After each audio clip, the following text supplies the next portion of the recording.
What does it mean to be a Western yogi? How can someone who was born and raised in the West, who comes from a Judeo-Christian background, practice yoga and meditation in an authentic and genuine way?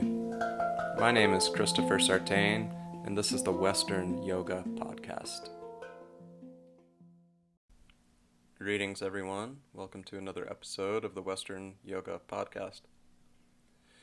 It's a cool, rainy day here in the southern hemisphere, in the southern Andes Mountains of Chile, where we have our little retreat center.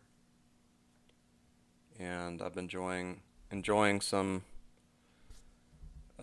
alone time and solitude here in the cooler months. We don't offer retreats or yoga teacher trainings, and or even have volunteers here during the winter months. So really been enjoying my solitude. Although I did recently have a bout with the flu, which I haven't had the flu in, it's been about 20 years or so since I had the flu. I mean, I've had colds and had COVID and stuff like that, but I haven't had the flu in about 20 years. It was intense, not gonna lie. 2 weeks of it was a wild adventure with the fevers, and it was crazy. So I'm happy to be feeling normal again, or almost normal. I'm about 90%, I'd say.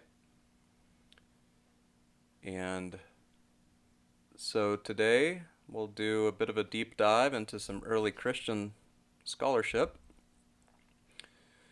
Those of you that follow this podcast know that I do like to touch on the early Christian movement, and even the proto-Christian movement, the so-called Essenes, and the early Christian movement, which was really Jewish Christianity, and later that group came to be known as the Ebionites. And so I like to explore that early Christian movement and the original teachings of Yeshua, or Jesus. And if you're not familiar with the podcast, and maybe you find that confusing, or why would a yoga podcast talk about the teachings of Yeshua, or Jesus Christ? Well, this is the Western Yoga Podcast, right? So Western Yoga is a real thing. It's a separate movement within the history of yoga, and really only has about 150 years of history, approximately. And so it has evolved into its own historical movement within the context of the history of yoga, generally speaking. What does that mean exactly? Well, I highly recommend to read the book American Veda by Philip Goldberg. You can go back into the podcast archive and find the interview that I did with Philip Goldberg, but his book American Veda really summarizes and encapsulates this historical movement in great detail. It's a wonderful book, one of my favorite books. Also, of course, I recommend to read Autobiography of a Yogi, so you can become familiar with the early Americanized, westernized yoga as taught by Paramahansa Yogananda. And then my guru, Roy Eugene Davis, a disciple of Yogananda, really even further secularized or westernized yoga and the yoga teachings. And so I come out of that school of thought. Of course, I was raised a Southern Baptist fundamentalist Christian, in the Deep South, in a sort of a country church outside of Marietta, Georgia, in the 1980s and 90s. And so that is my original spiritual religious background. Of course, I disagreed with a lot of what was taught in my Southern Baptist church growing up, and I was constantly questioning everything and the theology and the dogma and the belief system and all of that, which led me to ultimately to yoga. But I also studied Buddhism in great detail, really.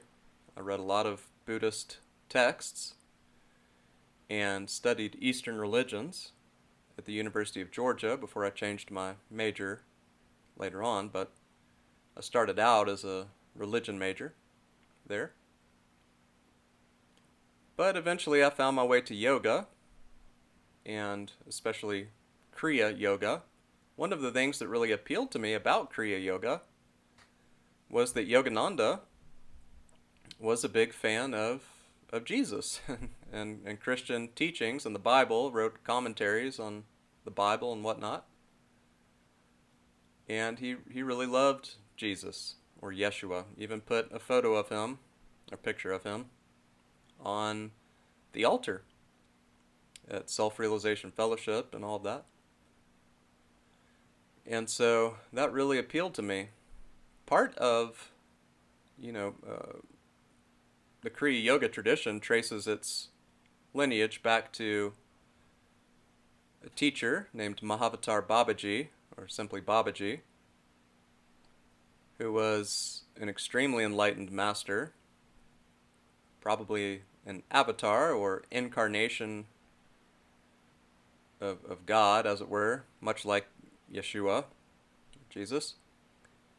And Babaji was very interested in Christianity and even commissioned Sri Yukteswar, Yogananda's guru.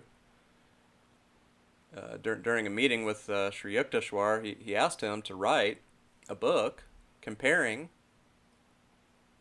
Christian teachings with Vedic or yogic teachings, which he did in his book, The Holy Science.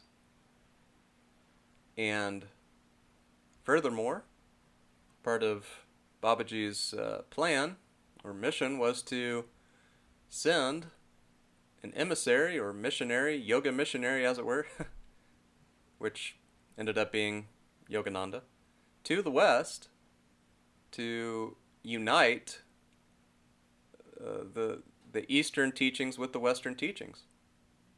And so that was a big part of Babaji's mission. And so I feel like part of my little minuscule role here in the world is to continue with that. And so a lot of scholarship has been done since Yogananda's passing. And so he wasn't aware of, some of the discoveries of like the Nag Hammadi texts and the Dead Sea Scrolls and all of that have shed a lot of light on early Christianity and the history of Christianity and Jesus' original teachings and whatnot. And those discoveries were really made at the end of the 1940s, but a lot of those texts weren't really translated till much later. Yogananda, of course, passed in 1952, I believe, that's right. And so he didn't have access to a lot of this scholarship and a lot of these texts.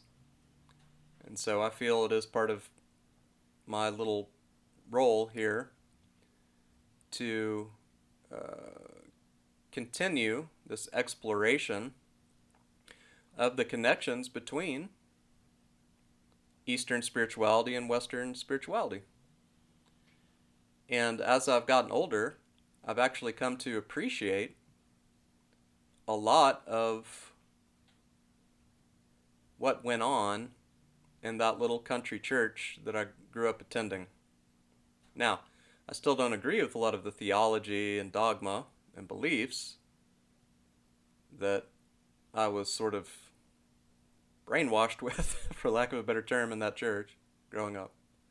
However, looking back on it now with a more mature, open-minded lens, and not being so judgmental or critical, there was a lot of love in that church. There was a lot of community in that church. There was a lot of brotherhood, sisterhood, and fellowship. And there were a lot of good people there in that church. You know, we had a great little community there, very supportive, and also the music. I've come to really appreciate those old Southern Baptist hymns, especially the African American Southern Baptist churches, the so-called gospel music. Now, a lot of folks don't really know, but even the white Southern Baptist churches, I mean, we sang with a lot of soul also. And of course, there was a lot of cultural mixing and whatnot, even though we didn't have a lot of black folks in that church, just a handful in my church. But it was very Southern and very soulful. And so there was a lot of what I would call the Holy Spirit, what in the yoga tradition we call Shakti. There was a lot of juiciness in that Southern Baptist music and those old hymns. They were very uplifting, very sattvic actually. So looking back, I can appreciate a lot of what I was taught. We were also taught to love our neighbors, to love our enemies, and to provide selfless service to the community. Karma yoga, in other words. So there was a lot of bhakti going on in the form of the music and the old Southern Baptist hymns, and really in sort of the soul-stirring delivery of the Southern Baptist preachers. I mean, they got into it, you know. And there's a lot of karma yoga. A lot of karma yoga. Now, what was missing was sort of jnana yoga, or, you know, a deep philosophical understanding of spiritual truths. That certainly was not present. Or Raja yoga, meditation, superconscious meditation, the practice of knowing one's self by means of a superconscious meditation practice. Of course, that doesn't really exist in mainstream Christian traditions. However, there's a growing movement of Christian meditation and so-called contemplative prayer practices that are very similar to what we practice in the yoga tradition. And actually, that's always been around. So the original Christian monks did practice contemplative prayer and meditation. They were essentially hermits that lived by themselves in caves in the Egyptian desert. And so, and those original Christian monks, they were known as the Desert Fathers.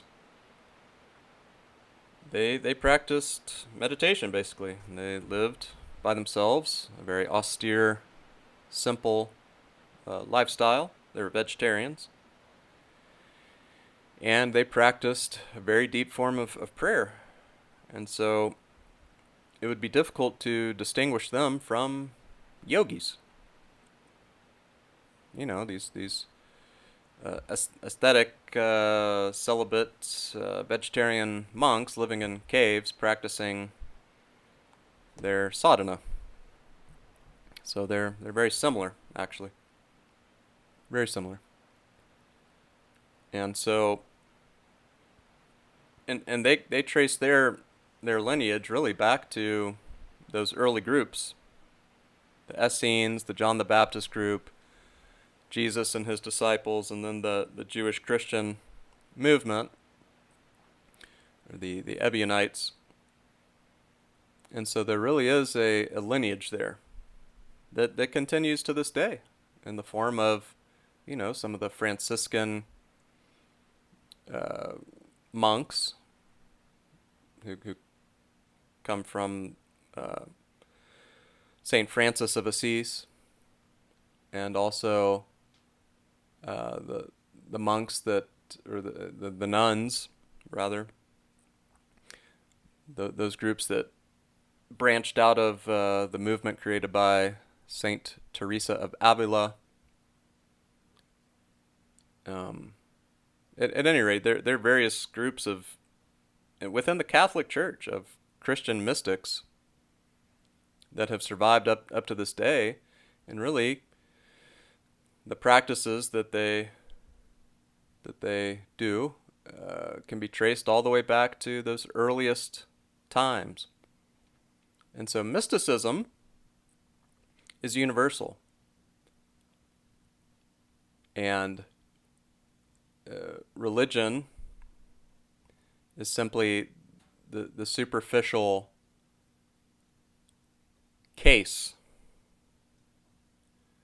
the superficial covering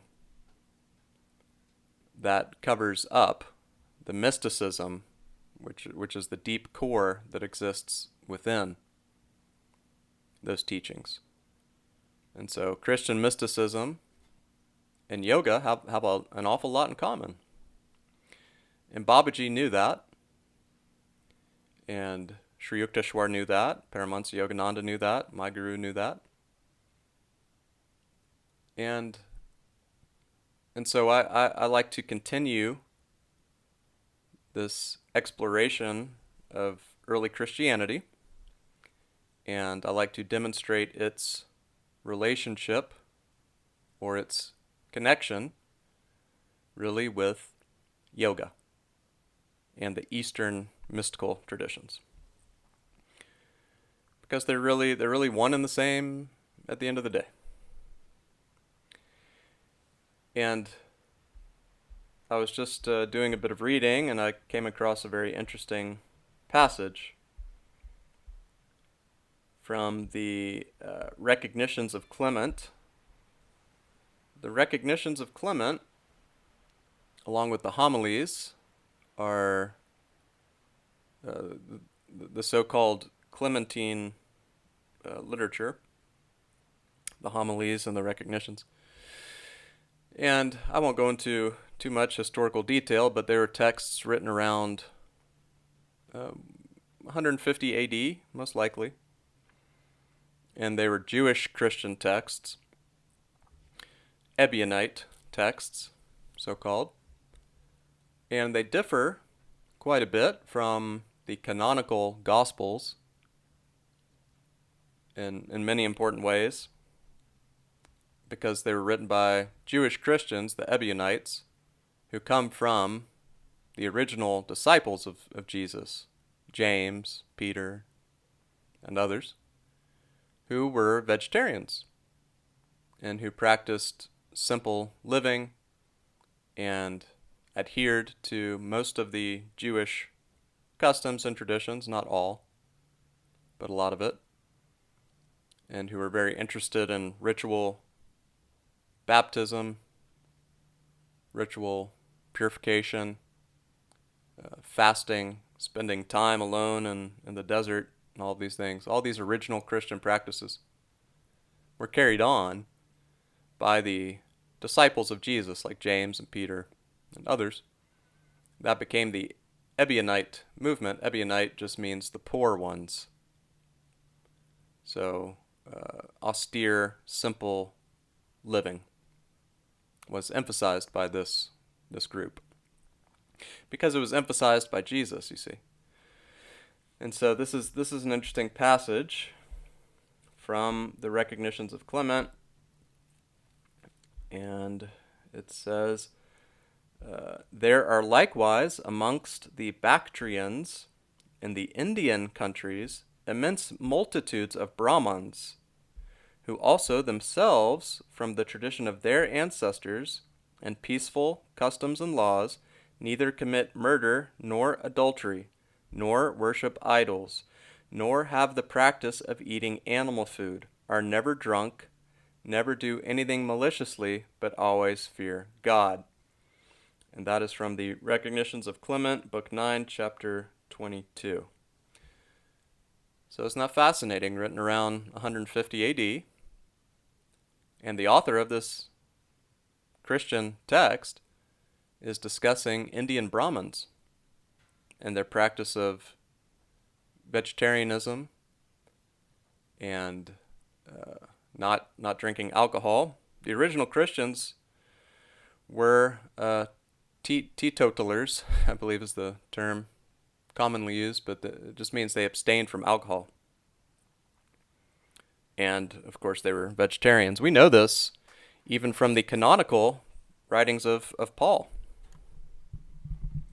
And so the letters of Paul that we find in the New Testament mention as much. And so, oftentimes I'll hear people say, oh, well, a lot of the evidence that the disciples were vegetarians and that Jesus was a vegetarian and whatnot, a lot of that evidence comes from non-canonical sources and historians, and you don't find it in the actual New Testament. Sure you do.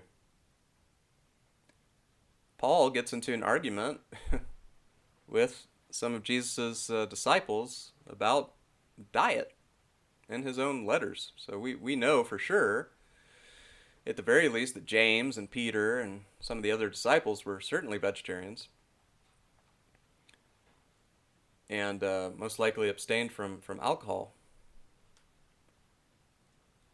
And so there were a lot of redactions and things added to the Bible over the years, of course, to justify a lot of the Pauline tradition. So the Apostle Paul, who came later, who never knew Jesus, never met Jesus, he changed a lot of stuff, and his followers changed a lot of stuff because they were trying to appeal to the Gentiles, to the non-Jewish public, and so they altered a lot of the original teachings, and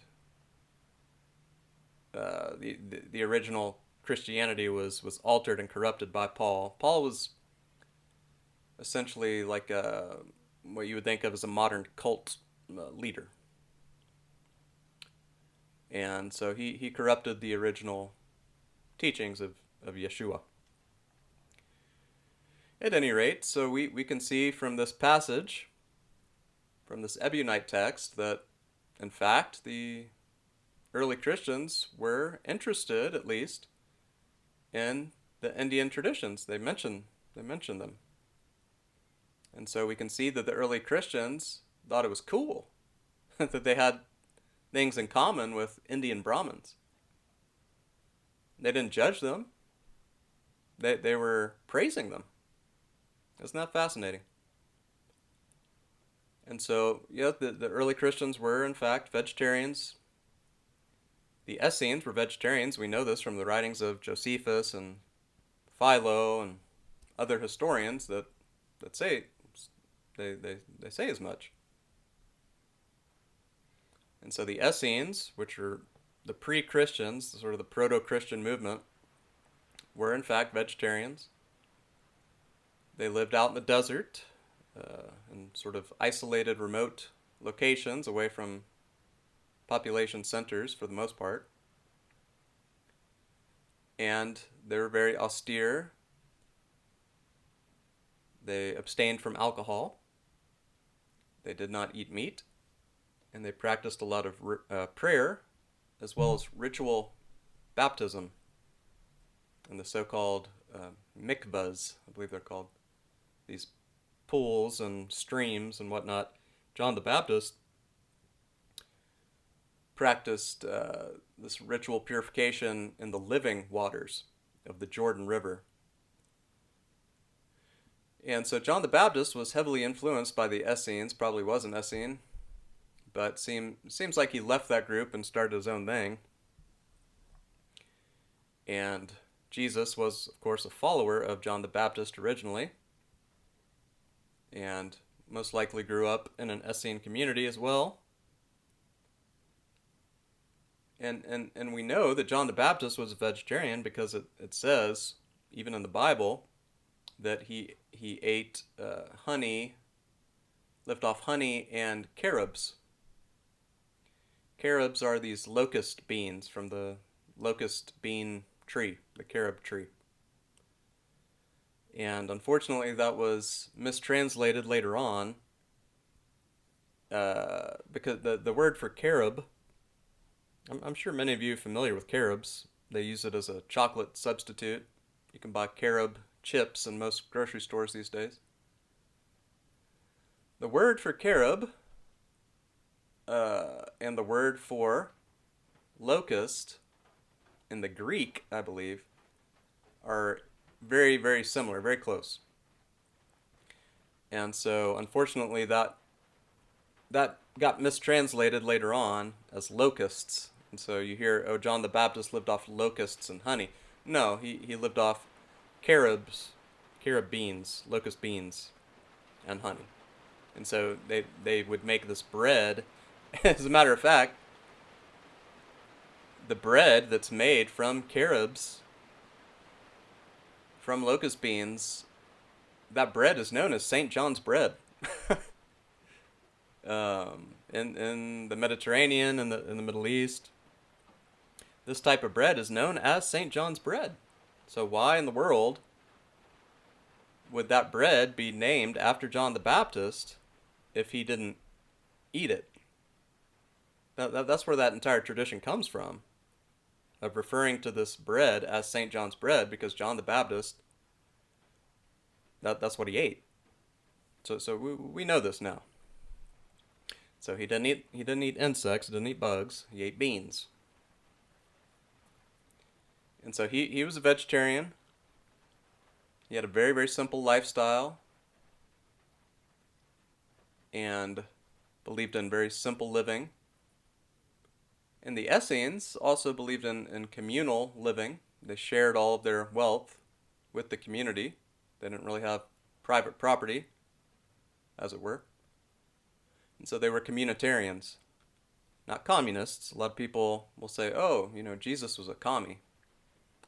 Not really, because I don't know that he would have been in favor of a tyrannical government forcing people to share all of their private property with the state, with an authoritarian, totalitarian state. I don't think Jesus would have been all about that. He wasn't a big fan of Rome, if you'll remember. So yeah, I don't think he would have been in favor of an authoritarian, totalitarian, tyrannical government enforcing communitarianism. But voluntary communitarianism was a big part of the Essene movement. John the Baptist was also in favor of it. Jesus was also in favor of it. Jesus' disciples were also communitarians and believed in very simple living, and we're not big fans of wealthy folks, as we can see from all the sacred scriptures. And at any rate, so John the Baptist was vegetarian, the Essenes were vegetarians, Jesus was most assuredly a vegetarian, his brother James was vegetarian. Now, why would James, his own brother and disciple, be a vegetarian and Jesus not be a vegetarian? If they were raised in the same household, why would Mary, Jesus' mother, why would she insist that James follow a vegetarian diet and not Jesus? It doesn't make any sense. And people will point to Jesus producing fish and loaves of bread for the multitudes and all that to assert that Jesus ate fish. Well, I don't, even if he did, okay, whatever, but that's also that was a later redaction in addition to those verses in the New Testament, because, and we know this because the early church fathers wrote about this occasion, and they only mentioned the bread in every single instance. They never mentioned fish, and they were working with the earliest versions of the Gospels. The earliest versions of the canonical Gospels that they were reading and using never mentioned fish. They only mentioned bread. And so, and even some of the Aramaic translations and Syriac translations, I believe, of some of the canonical Gospels only mention bread. And so this was obviously added later by a scribe to, again, they were attempting to appeal this Pauline branch of Christianity was attempting to appeal to Gentiles, to non-Jews. And so they added a bunch of stuff, a whole lot, that was not there originally. And so none of the early church fathers that talk about this occasion where Jesus miraculously, produced food for the multitudes, they never mention fish. And they were working with the earliest versions of the Gospels, which means that the fish addition was most likely added after about 150 AD, 200 AD, somewhere around there. But the original versions of the Gospels do not mention fish. Likewise, Jesus did not drink, contrary to popular belief. As a matter of fact, I know many Christians, especially here in South America, that drink wine daily. I mean, drink wine with almost every meal. And their justification for doing so is that Jesus drank wine. It's a very Christianly thing to do, to drink wine. Well, this is simply not the case. The word used for wine in the ancient Hebrew is the same word used for grape juice. They use the same word for both. And grape juice was also very popular during that period, historically. And so it was just slightly fermented. It had maybe 1% alcohol, 2% maybe, something like that. And you would have to drink a tremendous amount of it to get intoxicated. Jesus would not have produced an alcoholic beverage for a bunch of people to get drunk off of. That he wasn't that kind of guy. He would not have done that. And so what he did, if he did it at all, I mean, who knows about any of these miracles and these stories, but if that was true and he did produce that, it was simply grape juice that may have had 1% alcohol or something like that. He wasn't out to get people drunk. And there are verses and whatnot where he tells people not to be intoxicated and all of that. And so the earliest proto-Christians, the Essenes and the John the Baptist group and all of that, were vegetarians. They were very into simple living. They were communitarians. They did not drink alcohol, and they had a very simple lifestyle, a very holy lifestyle. And as you know, if you've been listening to this podcast, I'm a huge fan of the Gospel of Thomas. I believe, as do many others, that the Gospel of Thomas contains the original mystical teachings of Yeshua. Now, if you Google it and you look on, Wikipedia or read apologist literature regarding the Gospel of Thomas, well, they'll tell you that it was written around 150 AD. The problem with that is that it contains a lot of the same verses and teachings that come from the so-called Q source or Q material. The Q source was the original source for the canonical Gospels, especially Matthew and Luke. Now, we don't have any physical proof of the Q source, but it's essentially agreed upon by 90% of scholars and academics that it must have existed, because Matthew and Luke share so many verses and teachings in common. And we know that they got it from a common source, which has come to be known as Q. I highly recommend to read John Kloppenborg's book, The Formation of Q. It's a heavy read. It's a dense read, and you do have to have some previous training and religious scholarship and whatnot to understand a lot of it, if not most of it.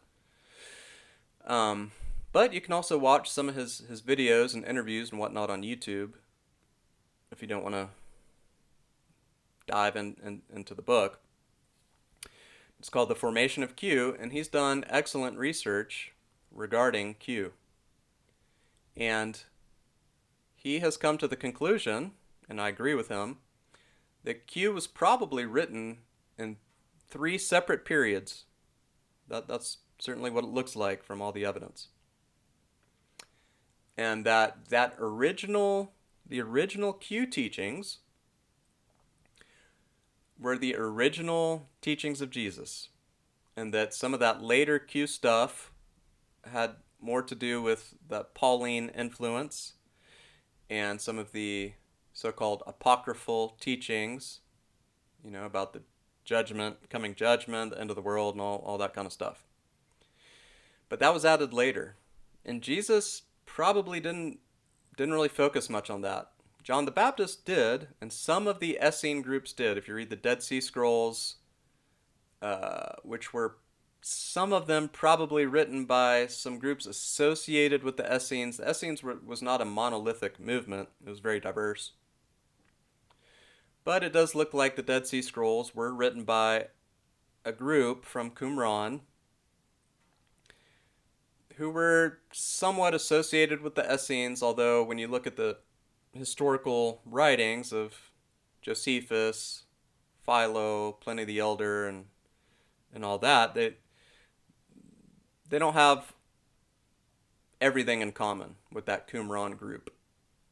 So that Qumran group seems to have been slightly different in certain important ways.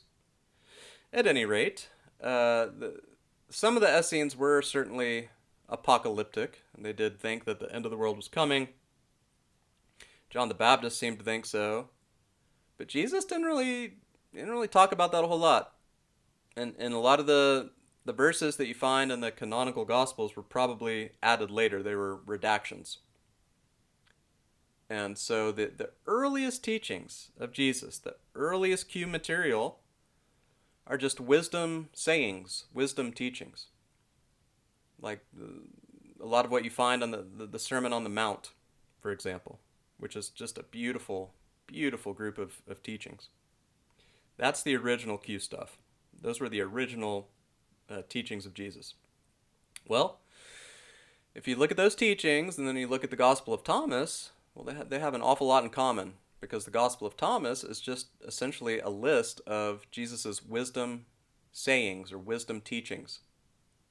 And so actually what we find in the Gospel of Thomas is Q. I believe that. I think that the Gospel of Thomas, not all of it, not every single verse, because even the Gospel of Thomas had some later redactions and additions and all that. But a lot of what we find in the Gospel of Thomas derives from the original Q source, the original teachings of Jesus, the earliest teachings of Jesus, and they are mystical. They are Enlightenment teachings. Jesus was, for all intents and purposes, an enlightened yogi. Okay? Much more enlightened than John the Baptist, than the Essenes, all the proto-Christian groups, and even the later Ebionites, Jesus' disciples. Jesus was different. He was on another level because he was a master. It's just like what we find in all the traditions, all the religions.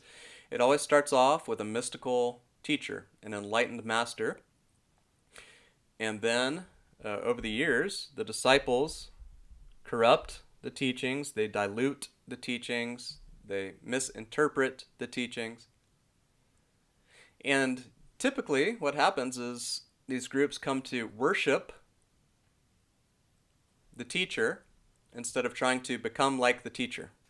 And so they create these personality cults based upon the worship of the teacher rather than trying to be like their teacher. This happens all the time. It's a historical trend throughout all of religious history. But Jesus was different. He was certainly an enlightened teacher, and we find the evidence of this in his earliest, in his real teachings,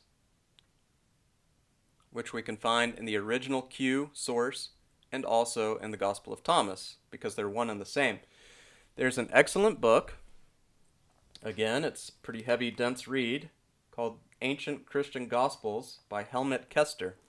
It's one of my favorite books that I've ever read. And it's probably, his research is some of the most important research ever done in the history of Christianity. Now, unfortunately, as I've said, Yogananda didn't really know much about Q, and because a lot of that scholarship just didn't exist quite yet. And he didn't really know about the Gospel of Thomas and all of that. Had he known, he would have loved this book. I'm sure of it. And so I think that, what Babaji was envisioning, what Sri Yukteswar was envisioning, what Yogananda was envisioning, a lot of that we find in the research of Helmut Koester. So whether or not Koester knew, that he was doing something so important, probably not. And he's no longer with us, but I would have loved to have been able to correspond with him. But at any rate, so there's this passage in his book, Ancient Christian Gospels, on page 150, that is one of the most important passages in any scholarly Christian work ever written. He says, "The close relationships of the Gospel of Thomas to Q cannot be accidental. Since the typical Son of Man sayings and announcements of judgments, which are characteristic of the redaction of Q, are never paralleled in the Gospel of Thomas, it is evident that its author had no knowledge of the final version of Q, nor of the secondary apocalyptic interpretation that the redactor of Q superimposed upon earlier eschatological sayings. The Gospel of Thomas is either dependent upon Q's earlier version or upon clusters of sayings employed in its composition." Okay? So this proves that the Gospel of Thomas is based on the oldest Q writings. The earliest writings, Christian writings, written down probably by Jesus' disciples or scribes associated with Jesus' disciples. So the Gospel of Thomas really contains the earliest, truest, purest Christian teachings. And so that's why I'm such a fan of the Gospel of Thomas, because it preserves those earliest teachings, Enlightenment teachings, mystical teachings of Yeshua. And you can see in it the Essene influence. And then when you look at the later Ebionite writings, the so-called Clementine literature, Recognitions and Homilies, you also see that Essene influence. The vegetarianism, the pacifism, the communitarianism, the simple living, the deep prayer practices. And so there's this lineage, this through line that we can detect, starting with the proto-Christian movement. And by the way, the Essenes, they according to them, really trace their lineage all the way back to the original Jewish teachings. And so we can think of them as sort of like this mystery school, this sort of like secret society almost, that preserved those original esoteric metaphysical teachings from way back. Who knows how far back? Okay? And they had a lot in common with the Pythagoreans also from Greece, which also traced their lineage way back to ancient Egyptian sources. Ancient mystery schools and secret societies from Egypt, really. And so that all gets carried down from ancient times. Possibly from, all the way back to Satya Yuga, which ended, I think around 5,000 BC or something like that, 6,000 BC. But those teachings were preserved through small groups and all the way up till today. Now, they're preserved in a more detailed way, of course, in the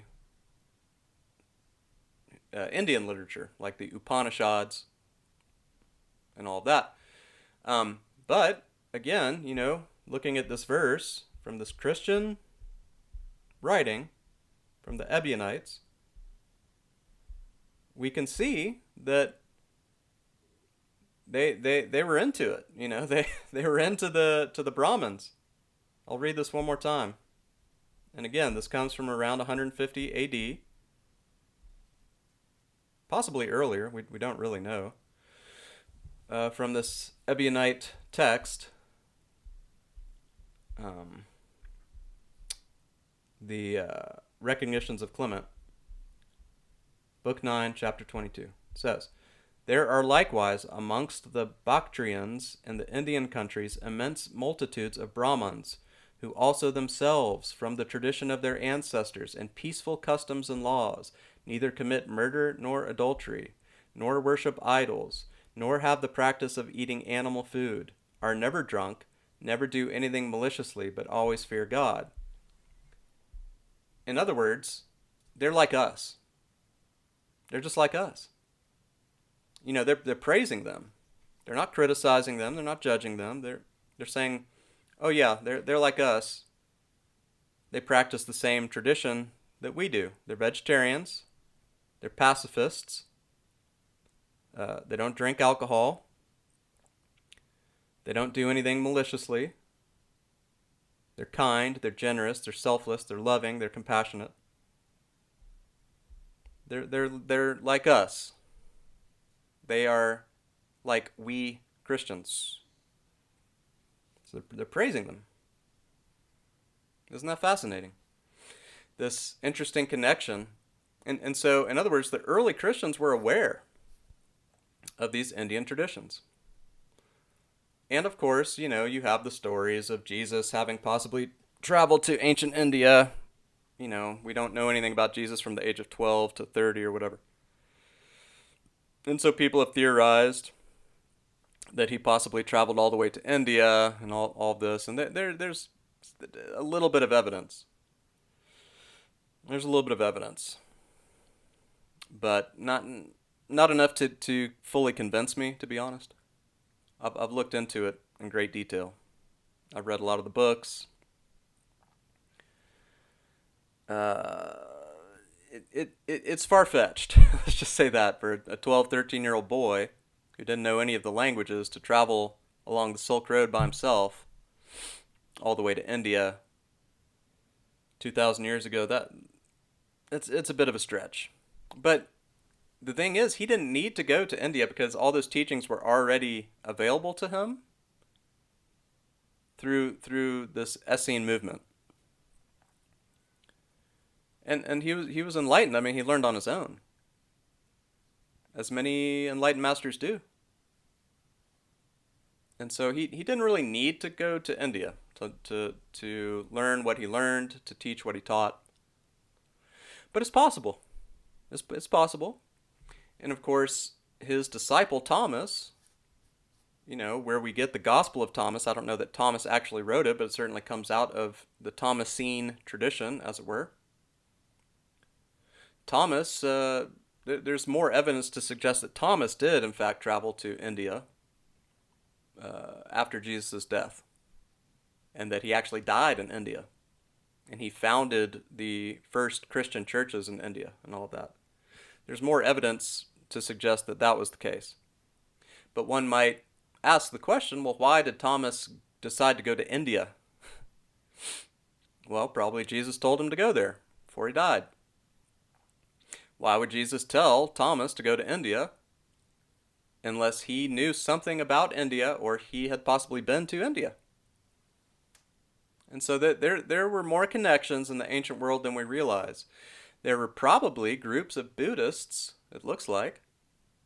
There's some historical evidence to suggest that there were, in fact, groups of Buddhists living in Egypt during the time of Jesus, during his lifetime. Jesus almost assuredly spent time in Egypt. That we know, that there's far more likelihood that he did spend time in Egypt than India. And if there were Buddhists living in Egypt at that time, perhaps he was influenced by those Buddhist groups in Egypt. And so he didn't really need to go all the way to India. He could have learned about India and Indian teachings through these Buddhist groups that lived in Egypt, you see. But he seemed to be interested in India at the very least. Thomas certainly was. And the early Christians, especially the Ebionite groups, we can see, were also interested in India, in the Indian traditions, Indian teachings. Isn't that fascinating? And so, long story short, why do I discuss so much, early Christianity and the Essenes and the Ebionites and everything in this podcast? Well, because I come from a Christian background. Many of my listeners come from a Judeo-Christian background. They are Westerners. They were born and raised like I was. And so it's interesting to see that these Enlightenment traditions are not only from India, and that we actually have Western Enlightenment traditions, and that Christianity itself is an Enlightenment tradition, very similar to what we find in ancient India. And part of Babaji's mission and Sri Yukteswar and Yogananda, my entire guru line, part of their mission was to unite East and West. And so I feel like it's part of my role to continue that exploration and to pick up where Yoganandaji left off. And it's not that his interpretations were flawed in any way, it's just that he didn't have access to the modern scholarship by, authors like Helmut Koester, John Kloppenborg, Elaine Pagels, and others. He just didn't have access. It didn't exist yet. I also highly recommend to read The Lost Religion of Jesus by Keith Akers. I'll be talking more about that book in future episodes. Y'all know I did an interview with him not too long ago. And he is featured in the new documentary Christspiracy. and it's not really out yet for public consumption streaming anywhere. It's been shown in theaters, but it will be available on streaming platforms shortly, I'm told. And he is featured in that documentary, which I'm told is quite wonderful. And it tells the tale of Christian vegetarianism and the earliest teachings of Yeshua and all of that. So Keith Akers' book, The Lost Religion of Jesus, is the best book I've ever read regarding early Christianity. It's probably, right now, it's right up there with my favorite books that I've ever read. It's that important to me. I've told Keith, if he ever decides to start a church, he says he's not interested. That's fine. I know it's a lot of work. But I've told him if he ever starts a church, I'd be happy to help him with that project, however I can. I'm that passionate about his research and his work. It's just of the highest caliber and order. So again, I recommend to read The Formation of Q by John Kloppenborg, Ancient Christian Gospels by Helmut Koester, also the works of Elaine Pagels. Her research in the Gospel of Thomas is excellent. Her books are really good. And The Lost Religion of Jesus by Keith Akers. Also his book Disciples by Keith Akers is also really, really good. So anyway, we'll continue our exploration of early Christianity and what Keith Akers calls the lost religion of Jesus, which was based on communitarianism, pacifism, simple living, austere living, vegetarianism, not abstaining from alcohol and intoxicants, a deep prayer practice, ritual, bathing, baptism, cold water therapy, which has become very popular nowadays, right? So all of that was the original Christianity, which sounds a lot like the yoga tradition and what is taught in the ancient yoga texts. The only thing that's missing really is this very specific meditation practice that produces superconscious states, or really unveils our nature as a spiritual being. I'm sure they did have practices, again, contemplative prayer and all of that, but you don't find written material regarding those practices in the early Christian movement, like you do in the Yoga Sutras of Patanjali, for example, and some of the Upanishads and whatnot. Anyway, I'll continue my work as we continue to unite East and West, following in the tradition of the great gurus of my Kriya Yoga lineage. I hope you enjoyed this episode. Please check out my new book, Mountain Yogi. It is a brief autobiography telling my story and some of my most transformative spiritual experiences are included in that book. So I hope you find it inspirational. Also published a book recently with my pranayama therapy system called Sartain Method Breathwork, where you can learn how to create your own personalized pranayama sequences for healing and vitality. So again, those books are available on Amazon, also Kindle. You can find all my books on koshasbook.com, KOSHASBOOK.com, koshasbook.com. All my books are linked there. So Sartain Method Breathwork and Mountain Yogi are both available now. Those are my newest publications. Lots of love. Namaste.